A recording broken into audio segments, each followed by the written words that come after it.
Now, we'll see the experiment number 2. It is common emitter amplifier. So, as we know, transistor is used, that is BJT is used in a common emitter configuration when it amplifies the signal. So, BJT, when we are using in a common emitter configuration mode, it will amplify the signal. So, it will be used as an amplifier. So, here common emitter amplifier. We are doing the two experiments. One is without feedback and second one is with feedback. These are the circuits shown here. The difference between these two is only this bypass capacitor CE what we are connected here. So by using the bypass capacitor CE, we are observing the gain will increase, output voltage will increase. When we remove that, gain will decrease here, but the advantage is the circuit will remain more stable as well, and bandwidth also increases. So this circuit, second circuit with feedback, will be more immune to the noise. But if you want to get more gain, then this bypass capacitor C is connected. So here, saying this without feedback circuit, just we rig the circuit on the breadboard.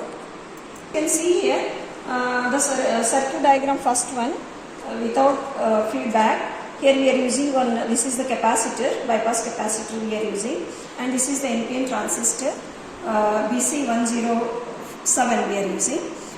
This terminal is the emitter, middle one is the base, and that side, right side one is the collector, and we are giving the input signal to the base, and output we are taking from the collector terminal.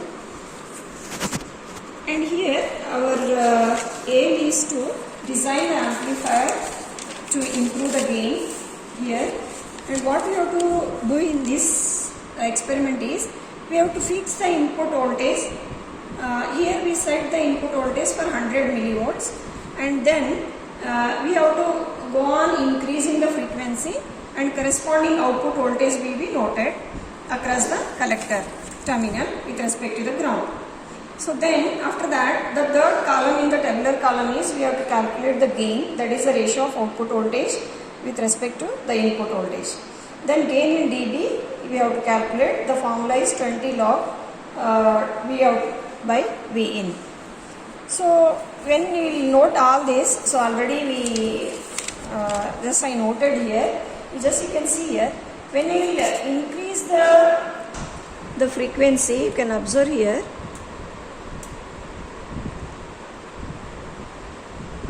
I will start from the lower frequencies.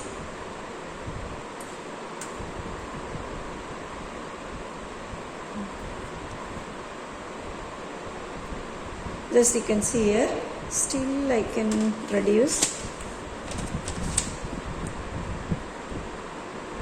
At lower frequency there is no signal, you can observe. When I will increase the frequency,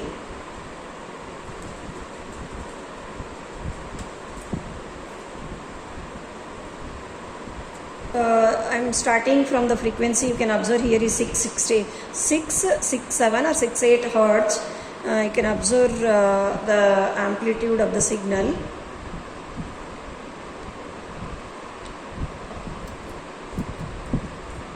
When I just go on increasing the frequency, 8 hertz, so 800 hertz, 1 kilohertz.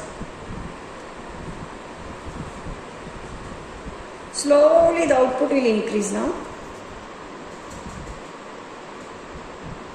You can observe the amplitude of the output signal is increasing. Now even you can increase here. Now I am increasing slowly the amplitude is increasing with increase in the frequency, that you can observe here. So at certain value of the frequency, the amplitude remains constant. Here we noted from 20 kilohertz onwards, still the amplitude is increasing. You can just observe. So now So now it is 20 kilohertz. From the amplitude remains constant. You can just see here 20 kilohertz onwards, the amplitude remains constant, in the sense it's a bandwidth where the amplitude remains constant, that is called as bandwidth. Just see here now, from 20 kilohertz to 20 kilohertz we are getting around 3.4 volts, and up to 500k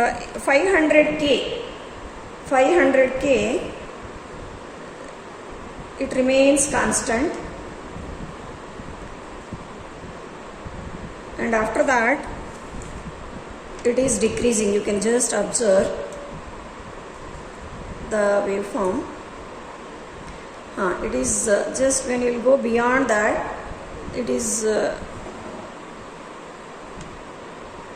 it has to decrease.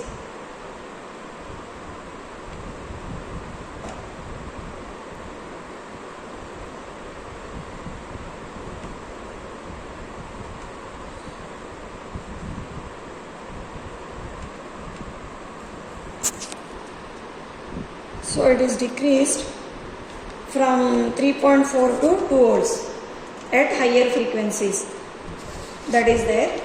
So when you will draw the frequency response for these readings, we are going to get the frequency response is like that. This is the frequency, and y-axis is our gain in dB, that is 20 log of V naught by Vi.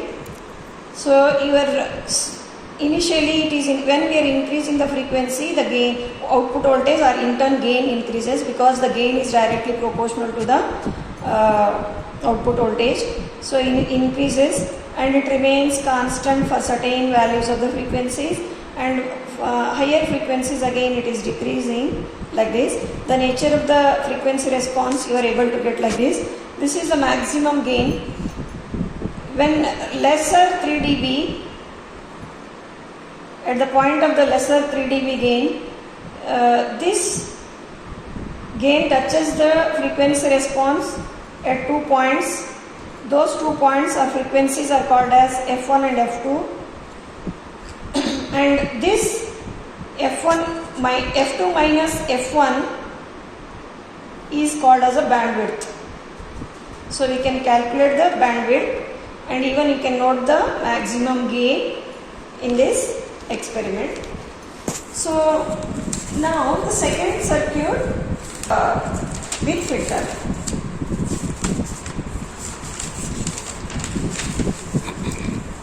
So with feedback.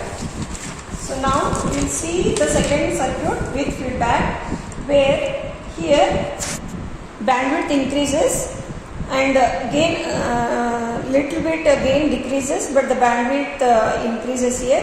Wherever we need the more bandwidth, we have to go for the such circuit with feedback, and whenever we need the gain, more gain, larger gain, then we have to go for without feedback circuit.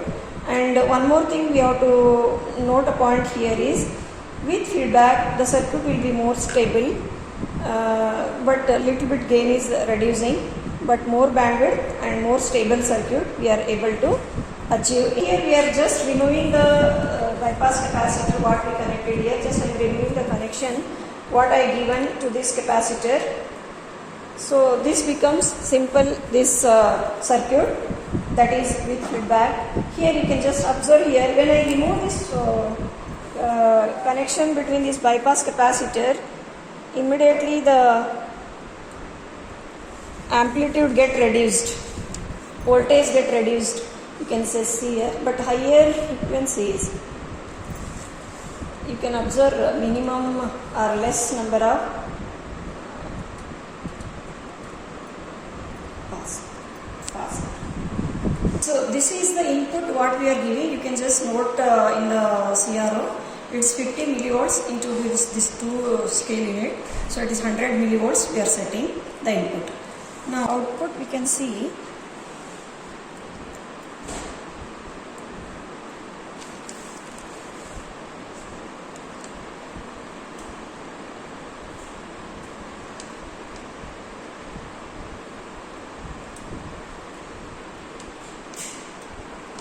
for this without bias capacitors. I am removing the connections of this capacitor, and now you can see with feedback. So here the increase in the frequency, amplitude almost remains constant from some hertz to 2 kilohertz up to it remains constant. Just I am increasing the frequency here.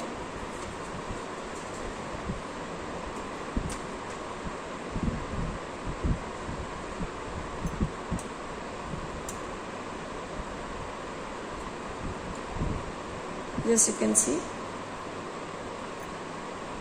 if we will increase the frequency,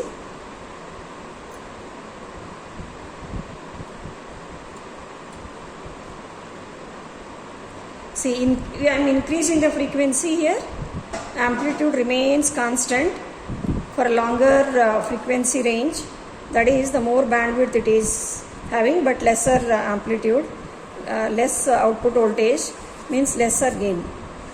Still I will increase the frequency, higher frequency. See, you can just see. Still I am increasing the frequency from some few kilohertz, few hundred kilohertz to megahertz. Almost amplitude remains constant, and at very high frequency again you can observe decrease in the amplitude. Just I want to show you here how slight decrease in the amplitude you can observe at the very high frequencies. Here you can just see up to 2 megahertz.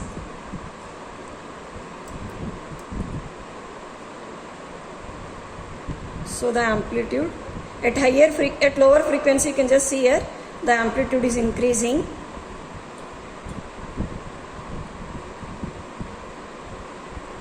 And when you increase at lower side it is increasing, and when you increase the frequency